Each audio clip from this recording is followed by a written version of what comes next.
அன்பார்ந்த ஸ்ரீ குபேரன் டிவி நேயர்களுக்கு கிருஷ்ணன் ராஜகோபாலன் ஆன்மீக ஜோதிடர் காலை வணக்கத்தை அறிவித்துக் கொள்கிறேன். வைகாசி மாதம், விஸ்வாசு வருஷ வைகாசி மாதம் மிக அருமையான ஒரு மாதம். வசந்த காலம் சொல்லக்கூடியது, இளவநீர் காலம். அருமையாக இருக்கக்கூடிய இந்த காலத்தில் யோகங்கள், எந்த கிரகம் அக்கிரமாகலை, யோகங்கள் அருமையாக துளிர்க்கும். சர்ப்பங்கள் பெயர்ந்தாலும் நமக்கு அனுகூலமான சாத்திய முறையில் அமைந்திருக்கிறது. அதோட பெரிய விஷயம்னா, பிறக்கும்போதே இந்த மாதம் வைகாசி மாதம் பிறக்கும்போதே சந்திரன் விருச்சிகத்தில் இருப்பார், செவ்வாய் கடகத்தில் இருப்பார். ராசி பரிந்து பண்ணிப்பாங்க. ஆனால் ஒரு நாள் தான், அடுத்த நிமிஷம் பார்க்கும்போது சந்திரன் மூலத்தில் போய் உட்காந்துருவார், தனுசில். சர்ப்பங்கள் தான் ஃபுல்லாகவே இயக்கிறது. இருந்தாலும் புதனுக்கும் சுக்கிரனுக்கும் கட்டுப்பட்டு செயல்படுறதுனால நமக்கு அனுகூலமாக எல்லாம் இருக்குது. இதோட பெரிய அட்வான்டேஜ் என்னென்னா, ஆபரண யோகம் வந்திருக்கு. ஆபரண யோகம் குருவனுடைய பாறை தொடர்ந்து சனிக்கும் இது கிடைக்கிறது. தோஷங்கள் போயினே இருக்குது, ப்யூர் ஆகிட்டே இருக்குது. ஒரு பிரச்சனையும் இல்லை. சனீஸ்வரன் இப்போ உக்கரம் இல்லை, அதனால் கவலையே இல்லை. செவ்வாய் இந்த மாதம் கடைசியில் தான் போகிறார் சிம்மத்துக்கு. இது எப்படின்னா, கிரக நிலவரத்தில் சுக்கராச்சாரியார் மீனத்தில் இருப்பார், நல்ல பலமாக இருக்கார். அதே புதன் மேஷத்தில் இருப்பார். சூரியன் வைகாசி மாதத்தினால ரிஷபத்தில் இருக்கார், நல்ல பலமாக இருக்கார். குரு மிதுனத்தில் இருக்கார், நல்ல பலம்தான். அது வேடிக்கை பாருங்கள். அதோட சனீஸ்வரர் அவர் வீட்டிலே இருக்கார், நல்ல பலம். கும்பத்தில் கூட ராகு இருக்கான். அதே சமயத்தில் சிம்மத்தில் கேது இருக்கார். கடகத்தில் செவ்வாய் பலம் இல்லை. நிற்கிற நட்சத்திரம் துவக்க காலத்தில் குருவோட புனர்பூசல் நிற்கிறதுனால நல்ல பலம். அதோட வேடிக்கை என்னென்னா, இந்த ராகுவும் சனீஸ்வரனும் புரட்டாதியில் நிற்கிறாங்க. சனீஸ்வரன் இப்போ வக்கரமாக போவதில்லை, நிம்மதியாக பீஸ்ஃபுல்லாக இருக்கும், ஆனந்தமாக இருக்கும், கவலையே பட தேவையில்லை. அதனால் எப்படி இருந்தாலுமே இந்த மாதத்தில் கிடைக்க போகிறது எவ்வளோ அளவுக்கு நமக்கு கிடைக்கிறதுன்னு பார்த்தோன்னா, இது வரைக்கும் வாழ்க்கையில் எவனுமே இந்த அளவுக்கு ஒரு பாக்கியாதியாக இருந்திருக்க மாட்டான். குடும்பத்தில் சந்தோஷமான உறவு, எல்லாத்தையும் நன்மை உறவு. வெளிவட்டாரத்து நல்ல அருமையாக மூவ் பண்ணலாம்.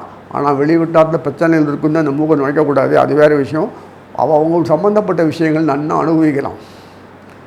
இல்லறம் நல்லறமாக இருக்கும், அலுவலகம் நல்ல அருமையாக ஒற்றுமையாக இருக்கும். பணிகள் உங்களுக்கு மிகவும் கஷ்டப்படுத்தாது. எல்லாத்திலும் எதிர்பார்க்க இடங்கள் கடகடன் நிலையிறதுனால வியாபாரங்கள் எதிர்பார்த்த லாபம் நமமாக எடுக்கும். அதே மாதிரி சப்ளை, இந்த தேவையானவை உடனடியே சப்ளை கிடைக்கும். தடங்கள் இருக்காது, பதுக்கல் இருக்காது, எதுவும் இருக்காது. விலை ஏறதுக்காக பதுக்கல் இல்லை பாழாக்கணும், இந்த மாதிரி இல்லாமல் ரொம்ப அருமையாக இந்த காலத்தில் எல்லாம் கிடைக்கும். ஒரு பிரச்சனையும் இல்லை. மனசு தெளிவாக இருக்கும், ஆனந்தமாக இருக்கும். கலைகள் நன்னா வளரும், ஆனந்தம் நம்பிக்கலாம், ஆரோக்கியம் கூடும். இத்தனையும் இந்த ஒரு மாதத்தில் வருது. வைகாசி மாதத்தில் உறவுகள் நன்னா இருக்குன்னு சொன்னேன்னா இல்லையா? என்ன உறவுகள் அது? ஆண் பெண் உறவு நன்னா இருக்கும். எல்லா இடத்துலையுமே இந்த ஆண் பெண் உறவுகள் பிரச்சனைகள் தான் ஆகுது. அது அண்ணன் தங்கச்சியாக இருந்தாலும் சரி, ஹஸ்பண்ட் ஒய்ஃபாக இருந்தாலும் சரி, இல்லை காதலக்காக இருந்தாலும் சரி, நண்பர்களுக்குள்ளே இருந்தாலும் சரி, இப்படி தான் பிரச்சனைகள் இருந்தே இருக்கும். அந்த பிரச்சனைகளுக்கு இல்லாத ஒரு காலம் இது. அந்த பிரச்சனைகள் எப்படி வந்ததுன்னு கேட்டான்னா, சர்ப்பங்களால் தான் உண்டாருது. துவக்க காலத்தில் இதெல்லாம் ஆபரண யோகம் வந்ததுனால எல்லாம் அருமையாக இருக்குது. மேலும் எந்த நவகிரகமும் அக்கிரமாகலை, தனித்தனியாக இந்த யோகம் கொடுக்கறது. அப்படியே போனாலும் புதனும் சுக்கிரனும் மாறி மாறி போவாங்க. கடைசியில் தான், இந்த மாத கடைசியில் தான் செவ்வாய் சிம்மத்துக்கு போவார். அது வரைக்கும் பிரச்சனை இல்லை. ஃபுல் முதல் நாளையே உங்களுக்கு சந்திரனும் செவ்வாயும் ராசி பரிந்து பண்ணிப்பாங்க. சந்திரனும் செவ்வாய் எவ்வளோ நட்பு தெரியுமா உங்களுக்கு? செவ்வாய் தான் அவ்வளோ இது கொடுக்கணும், உணர்ச்சிகள் கொந்தளிப்பு கொடுத்து ஆனந்தம், டேஸ்ட்டு, சுவைகள், ஆஹா ஆஹா ஓஹோன்றாங்க பார்த்தியா, அதெல்லாம் கொடுக்கணும்னு செவ்வாய் அந்த அளவு கொடுக்கறதுக்கு காரணம் என்னென்னா, குருவோட புனர்பூசம் நிற்கிறார். அப்புறம் தான் பூசம் ஆயில் எடுத்து வருவார். புனர்பூசம் நிற்கிறதுனால பலம் ஜாஸ்தியாக போய்டும். செவ்வாய்க்கு திகட்டி போயிடும், அந்த அளவுக்கு கிடைக்கும். அதாவது ஏதோ கல்யாணம் பண்ணால் குடுத்தனம் பண்ணுறோம், ஊருக்காக பண்ணிக்கணும், குழந்தை குட்டிப்புன்னு வாசனை, இந்த ஒரு இல்லவே இல்லாத சந்தோஷமான உறவுகள் கிடைக்கக்கூடிய இந்த காலத்தில் குற்றம் குறையே பார்க்க மாட்டாங்க. அது கல்லே படாது, அந்த அளவுக்கு உறவுகள் நீடிக்கும். அருமையான ஒரு காலம் இது. அதுக்கு பிறகு அந்த வெளிவட்டாரத்தில் பெண்கள் எப்படி பழகுவாங்க பார்த்தீங்கன்னா, ஒரு ஆண் பழகிற மாதிரி பழகுவாங்க. அதுதான் கொஞ்சம் கஷ்டம் கொடுக்கும். ஏன்னா எல்லா கர்மங்களுக்கும் தொடர்பு அத்தனை காலத்தை உண்டாக்குறது யாருன்னா சனீஸ்வரன் தான். சனீஸ்வரன் தொடர்ந்து கர்மங்களோடு ராகுவோடு இருக்கிறது. அந்த சிம்மத்தில் இருக்கிற இந்த கேது தொடர்ந்து நேராக பார்க்குறார் குருவை. இதனால் வரக்கூடிய ஆபத்து என்னென்னா, ஆண் பெண்கள் கை அதிகமாக இருக்கும். ஆனாலும் பாசம், பந்தம், பிணைப்பு, அன்பு, காதல் இதில் ஒரு குறையும் இருக்காது. ஆண்கள் கையோட பெண்கள் அதிகமாக இருந்தாலும் ஒரு அனுகூலமான முறையில் தான் இருக்கும். அதனால் இப்படி ஒரு அமைப்பு இருந்திருக்க இந்த மாதிரி ஒரு காலத்தில் இதுவரைக்கும் அமையலை. வருஷத்துக்கு வந்திருக்கிறது. அவ்வளோதான் தவிர இந்த மாதிரி அமைப்பு நமக்கு வேணும். அந்த நல்லா அனுபவித்து சந்தோஷமாக இருக்கணும்னு பிரார்த்திக்கிறேன். இனி ஒவ்வொரு ராசி அன்பார்ந்த மேஷ ராசி நேயர்களே, வைகாசி மாத ராசி பலன் பார்க்கும்போது மேஷத்தினுடைய முக்கியமான ஒரு சம்பந்தப்பட்டவர் 10-11 கூடியவர் சனீஸ்வரர். அவர் 11ஆம் வீட்டிலே உட்கார்ந்து ஜம்முன்னு ராகுவோடு உட்கார்ந்துருக்கார். ஒரு பெரிய மினிஸ்டராக இருந்தாலும் சரி, சீஃப் மினிஸ்டராக இருந்தாலும் சரி, பெரிய விஐபி இருந்தாலும் அவங்களுடைய எஸ்கார்ட் பாடி கார்டு இருப்பாங்க. அதே மாதிரி சனீஸ்வரர் தான் எல்லா கர்மங்களுக்கும் காரணமே அவர் தான். ஒரு காரண காரியத்தை உண்டாக்கினாதான் கர்மங்களை தொடர்ந்து ஈடுபட முடியும். காரணகாரங்கள் இல்லைன்னா ஈடுபடவே முடியாது. அந்த இந்த சரீரம் ஒழுங்காக இயங்கின்னு இருக்கும்போது இதுவும் நமக்கு தெரியாது. கை கால் கண்ணு மூக்கு பிரச்சனைகள் வித பிரச்சனைகள் வந்தால் தான் மூளை இது மாதிரி வரும்போது தான் இந்த சரீரத்தை பற்றி நமக்கு தோணும். அதே மாதிரி உலகத்தில் வாழும்போது சுகமாக வாழறதுக்காக வரல. சுகமாக வாழறதுக்கு வரணும்னா we are going to sacrifice anything. நம்ம எல்லாம் இழக்கணும். எனர்ஜி இழக்கணும், புத்தி இழக்கணும், ஹார்டு ஒர்க் பண்ணணும், அன்பு காட்டணும், பகை பாராட்டக்கூடாது, புத்தியை பயன்படுத்திக்கணும், சாதுரியமாக செயல்படணும். இதெல்லாம் இருந்தால் தான் நேரங்காலம் அனுசரிக்கணும். இதெல்லாம் இருந்தால் தான் செயல்பட முடியும். அது சனீஸ்வரனுக்கு தெரியும். அந்த அளவுக்கு பொறுமை, சகிப்புத்தன்மை, விடாப்பிடி முயற்சி இதெல்லாம் சனீஸ்வரனுக்கு எப்போதுமே இருக்கும். காதிலே வாங்கிக்க மாட்டான் மந்தன், தன் காரியமே குறி. இதெல்லாம் இருந்தால் தான் கர்மத்தில் ஈடுபட முடியும். அவருக்கு அனுகூலமாக நவகிரகங்கள் செய்கிறதா? கிடையவே கிடையாது. அவர் எப்படி செய்வார்? அவர் தன்னுடைய அவர் சனீஸ்வரர் ஒரு 11 ருத்ரனில் ஒரு ருத்ரன். சிவபெருமானுடைய கடாட்சத்து நிறைய கிடச்சிருக்கு அவருக்கு.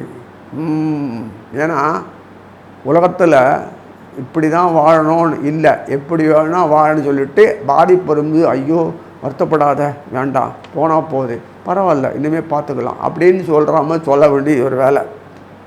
அதனால் இது இருந்துகிட்டே இருக்கக்கூடிய இல்லை, வாழ்க்கையில் அனுபவிக்கணும், வாழ்க்கையில் போகணும், காலத்தில் நல்லா ஈடுபடணும், சந்தோஷமான வாழ்க்கை அமையணும். இதுதான் இந்த சுவைகளுக்காக வேண்டி இந்த பூமியில் எல்லாத்தையும் படைச்சிருக்கான் பகவான். சரீரம்னு ஒன்று கொடுத்து அது பிரகாரம் உள்ளே உட்கார வச்சு அனுபவிக்கிறது நம்ம வேலை. ஆத்மா பேராத்மா நமக்கு இதெல்லாம் தேவையில்லை. வி ஆர் சிட்டிங் இன் ஒரு பாடியை போத்துண்டு அனுபவிச்சுட்டு இருக்கோம். அது பாடிக்கு உயிர்ப்பிச்சு பஞ்சப்பிராணம் அது எல்லாம் சொல்லும், வேதாந்தம் சொல்லும்.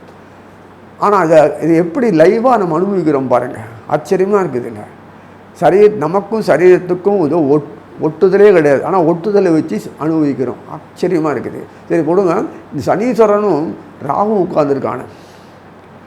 ராகு ஒரு நாளும் நல்லது செய்ய மாட்டான். கேது நல்லது. ராட்சசர்கள் இந்த குணங்களே அப்படி தான், விகாரமானவர்கள் தான். அவங்களுக்கு எப்போதும் கோபம், தாபம், விரக்தி, வெயில், எரிச்சல், தன்னுடைய காரியம்தான் வரும் அப்படின்னு ஒரு செயல்பாடு. இஷ்டத்துக்கு எப்படி வேணால் இருக்கலாம், கொள்ளலாம். அதுக்கு நீங்கள் எல்லாருமே எனக்கு ஆகார பொருள், அடிமை பொருள் தான். உங்கள் சௌரியங்களுக்கு நீங்கள் கேட்கறதுக்கு நான் இல்லை. முதல்ல உங்கள் சௌரியம் எதுன்னு எனக்கு ஒன்றுமே தெரியாது, என் சௌரியம் தான் தெரியும். இப்படி ஒரு மனப்பான்மை இருக்குது. அவனை கடிவாளம் போட்டு இட்டு செயல்படுறதுன்றது, குதிரைக்கு கடிவாளம் போட்டினா தான் அது ஒழுங்கானபடி போகும். இல்லைன்னா அது இஷ்டத்துக்கு பார்த்துன்னு இங்கே போட்டு இங்கே போகும் தவிர ஒன்றும் ஒரு காரியம் செய்யாது. அதனால் இந்த கடிவாளம் போட்டு இயக்கிற அமைப்புக்கு சனீஸ்வரன் கொடுத்துட்டு இந்த ராகு உட்கார்ந்து கூடிய நல்ல பெண்டை கட்டுறான்.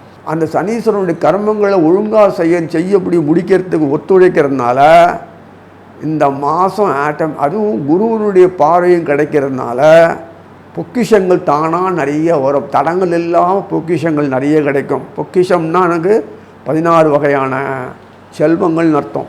அது எல்லாம் கிடைக்கும். முயற்சி பலிதம் இல்லை சொல்கிறதே இல்லவே இல்லை. முயற்சி செஞ்சாலே உங்களுக்கு எல்லாம் கிடைக்கும். எண்ணங்கள் வந்தாலே செயல்படுத்த உடனே செயல்படும். அத்தனைக்கு டீம் ஒர்க்காக எல்லாம் நடக்கும். இப்படி ஒரு டீம் ஒர்க்காக செய்யக்கூடிய ஒரு காலத்தை உண்டாக்கத்துக்கு தான் ராகுவும் சனியும் உட்கார்ந்துருக்காங்க. எந்த ட்ரெண்டு நடக்கிறது வெளி உலகத்தில் பார்க்காதீங்க. நம்ம வரைக்கும், குடும்பம் வரைக்கும், நம்ம தேசம் வரைக்கும் சம்மந்தப்பட்ட விஷயங்களில் மட்டும் பாருங்கள். நல்லதே எடுத்துக்கோங்க, வேறு நோக்கத்தில் பார்க்காதீங்க. இப்படியெல்லாம் மனதுக்கு கட்டுப்படலை போட்டு நம்ம பண்ணிட்டு இருக்க முடியாது. இருந்தாலும் கூடுமான வரைக்கும் அறிவு புத்தியோட, நுட்ப புத்தியோடு செயல்படுங்க. அப்படி பண்ணும்போது நிறைய கிடைக்கும். இதில் முக்கியம் என்னென்னா, சனீஸ்வரன் 10-11 கூறியறதுனால 10 செயல்பாடுகள், ஜீவனங்கள் சொல்லக்கூடிய கர்மங்கள் என்னத்து செயல்பாடு, அது ரிசல்ட் 11th ஹவுஸ்ன்றது விருத்திக்கு வரும், பல மடங்கு விருத்தி. அதனால் நல்ல ஒரு அமைப்பில் தான் உட்கார்ந்துருக்கார் சனீஸ்வரர். அதுவும் செவ்வாய் முக்கியமான காரணகர்த்தாக இருக்கிறதுனால மேஷத்துக்கு அந்த செவ்வாய் அவரை 8ஆம் வீட்டு அதிபதியாக இருக்கலாம். மறைமுகமாக சம்பந்தப்பட்ட சனிக்கு மறைமுகமாக 6ஆம் இடத்துல உட்கார்ந்துருக்கார். அது எவ்வளோ சௌகரியம் பாருங்கள். லாபத்தில் உட்கார்ந்த சனியை 4ஆம் இடத்துல உட்கார்ந்த கடகத்தில் உட்கார்ந்த செவ்வாய் பார்க்குறார். பார்க்கும்போது குருவுடைய கால் நிற்கிறார். ராகுவும் சனியும் குரு காலில் நிற்கிறாங்க. பார்த்தீங்களா? அப்போ என்ன செல்வங்கள் தானோ கொட்டும். உங்களுக்கு மேஷத்துக்கு பொறுத்த வரைக்கும் ரொம்ப சிரமப்பட்டு செயல்பட்டு ரொம்ப ஆபா அப்படின்னு சொல்கிற அளவுக்கு இல்லாமல் எத்தனையோ கஷ்டம், சின்ன சின்ன விஷயத்தை கூட போராடி போராடி சலிப்பு தான் ஒரு காரியம் நடக்குதுன்னா அது சிரமமே பட வேண்டாம். எப்போதுமே வாயில் பேசுறது செயல்பாடு, ஒரு ஆக்ரோஷம், வீரம், செயல்பாடு, விறுவிறுப்பு இதெல்லாம் இருக்கும். எளிமையாக ஒரு பூ கிள்ற மாதிரி அழகாக காரியத்தை முடிச்சுட்டு போயிடலாம். கஷ்டப்பட்டு சிரமப்பட்டு ஒரு இது சாப்பிட தேவையில்லை. அழகாக எடுத்து அழகாக அனுபவிக்கக்கூடிய ஒரு காலமாக இருக்கிறதுனால மேகத்துக்கு பொறுத்த வரைக்கும் நிதான போக்குலே எல்லாமே நடக்கும். நிதானம்னா என்ன? இவருடைய வேகத்துக்கு ஏற்ற மாதிரி இல்லை, எல்லாரும் இதுக்கு சாதாரணமாக இயக்கத்திலே எல்லாம் நடக்கும். சிரமமே இல்லாமல் எல்லா காரியம் நடக்கும். அப்போ எதிர்பார்ப்புகள் தானாக கடகடன்னு நடக்க ஆரம்பிச்சிடும். இந்த குழாயத்தான் தண்ணி தானாக கடகடன்னு வருது பாருங்க. அது மாதிரி இந்த டைம் எலிமெண்ட்டில் அது சரியானபடி கரெக்டாக அந்தந்த நேரத்தில் நடக்கக்கூடியது நடந்துடும். இது ஒரு பெரிய அதிர்ஷ்டம். அதில் எல்லாருக்குமே இந்த மாதிரி அதிர்ஷ்டம் கிடைக்கிறது கஷ்டம்தான். மேஷத்துக்கு பொறுத்த வரைக்கும் அந்த பூர்வ புண்ணியாதிபதி சூரியன் நல்ல பலமாக இருக்கான். அந்த பக்கத்துலேயே இருக்கார். வைகாசி மாதத்தினால அந்த சைடில் இருக்கார். இந்த பக்கத்தில் குரு உட்கார்ந்துருக்கார். சரி, சுக்கராச்சாரியர் உட்கார்ந்துருக்கார். அவ்வளோ பாருங்கள். சுக்கரர் யாருன்னா கலத்தரமாக இருக்கக்கூடிய இந்த சுக்கராச்சாரியர் அயன சயன போகத்தில் உட்கார்ந்துருக்கார். அப்போ மனைவி மக்கள் எல்லாருமே உறவுகள்லாம் எப்படி இருக்கும் பாருங்கள். நல்ல ஜீவனம். நீ எங்கே வேலை செய்கிறீங்களோ என்ன பணிபுரிங்களோ அந்த இடத்துலலாம் ஜீவனங்கள் உங்களுக்கு ஏற்ற மாதிரி முதலாளியிலேருந்து உங்களோட அசிஸ்டண்ட்லேருந்து எல்லாமே உனக்கு ஏற்ற மாதிரி அன்பாக பண்பாக பழகிய காரியங்கள் எடுத்து உனக்காக செஞ்சு முடிச்சுடுவாங்க. எந்த பிரச்சனைக்கும் ஆளாக்க விட மாட்டாங்க. அந்த அளவுக்கு எல்லாம் பர்ஃபெக்டாக நடக்கும். அப்ரிசியேஷன் கிடைக்கும். அசிஸ்டண்ட்லேருந்து மேல் இருக்க வரைக்கும் நான் அப்ரிசியேஷன் கிடைக்கும். ஒரு தொய்வு இல்லாமல் எல்லா காரியமும் சிறப்பாக நடக்கும். இது மாதிரி எங்கே நடக்குமா? என்றைக்கு ஆஃபீஸில் நம்ம நல்ல பேர் எடுக்கிறது, என்றைக்கு ஆஃபீஸில் நமக்கு ஏற்ற மாதிரி வேலை கிடைக்குது, என்றைக்கு நம்ம அசிஸ்டன்ட் ஒத்துழைக்கிறது, என்றைக்கு மேனேஜ்மெண்ட்டு நம்ம திட்டாமல் இருக்கிறது, என்றைக்கு நம்ம வார்த்தைகள் வாயிலிட்டுன்றது, என்றைக்கு நம்ம சம்பளத்தை எண்ணி பார்க்குற சம்பளத்துக்கு கூடாதான் வராதான் கேட்காமல் இருக்க முடியுது. இதெல்லாம் இருக்குல்ல. அதனால் நம்ம வியாபாரம் பண்ணாலும் சரி, நமக்கு ஏற்ற மாதிரி வியாபாரம் நடக்கிறதா, நம்ம ஏற்ற மாதிரி அன்றைக்கி விலைவாசியை தகுந்த மாதிரி விற்க முடியறதா, தேவையான நேரத்தை நம்ம சப்ளை பண்ண முடியறதா, அங்கேயே டிரான்ஸ்போர்ட்டை கொண்டு வர முடியறதா, எத்தனை சிக்கல் இருக்குது, எவ்வளோ சிக்கல் இருக்குது. அதுக்கு மீறி சகிப்புத்தன்மை, பொறுமை, நிதானம், அறிவோடு செயல்படுறது, சந்தர்ப்பத்தை பயன்படுத்துகிறது, இதெல்லாம் சேர்ந்து கோபப்படக்கூடாது, உணர்ச்சி வேகப்படக்கூடாது, எப்படியெல்லாம் பேசணுமோ அப்படி வியாபாரத்தை கையாளுறது, இதெல்லாம் ஒரு நம்ம செஞ்சு வாழ்க்கையில் டயர்டாக போடுவோம். வியாபாரிகளுக்கு கேளுங்க, அப்படி இது போட்ட முதல் மேலே வராது. இதெல்லாம் கடந்து போய் வியாபாரிகள் நல்லா அனுமதி சம்பாதிக்கலாம். உழைக்கக்கூடிய ஜென்மங்கள் நிறைய மன திருப்தியாக நடக்கும். திருப்தி அப்படின்னா என்ன அர்த்தம்னா போதும்னு அர்த்தம். சொல்லக்கூடிய வாயிலேருந்து வரணும், மனசு திருப்தியாக இருக்கணும், ஆர்ப்பரிக்கணும், அதுதான் திருப்தி. இன்னும் கொஞ்சம் கொடுத்தா பரவாயில்ல, இன்னும் கொஞ்சம் கொடுத்தா பரவாயில்ல அப்படி சொல்லக்கூடாத அளவுக்கு இருந்தால் தான் இல்லாத வரைக்கும் திருப்தி தான். அந்த மாதிரி ஒரு விஷயம் வீட்டில் சத்தத்தோடு பேசிப்பான், உறக்க சண்டை போட்டு எதுவுமே ஆர்ப்பரித்து அந்த எக்ஸ்ப்ரெஸ் பண்ணுற விஷயத்தை பார்க்கும்போது அந்த மாதிரி அமக்களமாக இருக்கும். அந்த ஆர்ப்பாட்டங்கள்லாம் எதுவுமே இருக்காது, ஏன்னா எல்லாம் நடந்துடுறது. இதை மாதிரி ஒரு காலகட்டத்தில் இருக்கனால மேஷத்துக்கு பொறுத்த வரைக்கும் உறவுகள் கைகூடும், எதிர்பார்ப்புகள் நல்லா அந்த காலத்தில் சரியாக நடந்துடும். இது வரைக்கும் தள்ளி போட்டிருந்தாலும் அதுக்கு ஒரு முக்கியத்துவம் கொடுத்து சரிப்படுத்திடும். அது கடன்கள் உபத்திரம் இருக்காது. அதே சமயத்தில் எதிர்பார்க்கக்கூடிய பணம் வர வேண்டிய இடத்துல கரெக்டாக சரியாக வந்துடும். வியாபாரங்களில் உற்சாகம் பிறக்கும், முதலீடுகள் விருத்தியாகும், அதே சமயத்தில் லாபங்கள் கூடும். அந்த களத்திரத்தில் பார்ட்னர்ஸ் நல்லா நமக்கு ஒத்துழைப்பாங்க. வெறும் களத்திரனா மனைவி மட்டுமல்ல, தன்னை சார்ந்தவர்கள் தன்னுடைய கர்மங்களுக்கு செயல்பட்டு கூட உழைக்கிறவர்கள்லாம் களத்திரம்னு ஒரே வார்த்தையில் சொல்லியிருக்கு. அதனால் இந்த களத்திரம் சம்பந்தம் உண்ட சுக்கராச்சாரியார் நல்ல பலமாக இருந்து அயனசயனத்தில் உட்கார்ந்துருக்கனால மறைமுகஸ்தான வீடாக இருந்தாலும் அது அயனசயன போகஸ்தானம். அப்போ 3 கிடைக்கிறதில்ல, 3 சிறப்பாக நடக்கிறதில்ல. அது காரணம் சம்பந்தப்பட்டவர் அவர் அந்த மீனத்தில் உட்கார்ந்தாலும் அவ்வளோ பலம். அதே சமயத்தில் செவ்வாயினுடைய பார்வையும் கிடைக்கிறது, சனீஸ்வரனுக்கு கிடைக்கிறது, ரொம்ப அருமையாக இருக்குது. சந்திரன் அந்த கீழே வந்த பிறகு, அந்த தனுசுக்கு வந்த பிறகு அந்த பார்க்கக்கூடிய பாக்கியத்தை அந்த ராகு தொடர் பார்க்குறான். இதெல்லாம் இருக்குது. சர்ப்பங்கள் ரொம்ப அனுகூலமாக செயல்படுறது. அதனால தான் எந்த காரியம் விறுவிறுப்பாக நடக்கிறது சொல்லி நல்லபடியாக அனுபவிக்கணும்னு பிரார்த்திக்கிறது. ஸ்ரீ குபேரன் டிவியை பார்த்தமைக்கு நன்றிகள். மேலும் இது போன்ற தகவல்களை தெரிந்து கொள்ள ஸ்ரீ குபேரன் டிவியை சப்ஸ்கிரைப் செய்யுங்கள். மறக்காமல் பெல் ஐக்கானை கிளிக் செய்யுங்கள்.